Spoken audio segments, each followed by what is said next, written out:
L'audience n'aura pas duré 1 heure. En France, Nicolas Sarkozy n'a pas répondu aux questions du président du tribunal de Paris au nom de son immunité présidentielle. L'ancien chef de l'État était entendu comme témoin dans l'affaire des sondages de l'Élysée. Il a d'entrée de jeu contesté les conditions de sa comparution, qualifiées d'anticonstitutionnelles et de totalement disproportionnées. La justice avait ordonné sa comparution au besoin par la force publique. S'est abrité derrière une disposition constitutionnelle qu'il a interprétée à sa manière et qui, à notre sens, n'est pas du tout l'interprétation littérale qui doit en être faite. La suite, c'est l'audience.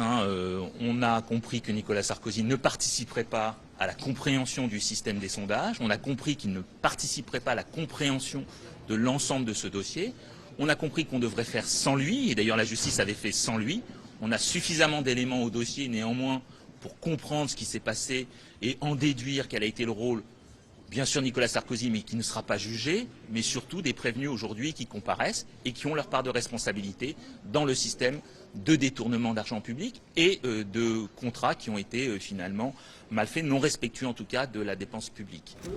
5 de ses proches collaborateurs sont jugés dans cette affaire. Ils sont interrogés depuis 2 semaines sur des prestations de conseil et de fourniture de sondages qui ont coûté plusieurs millions d'euros entre 2007 et 2012.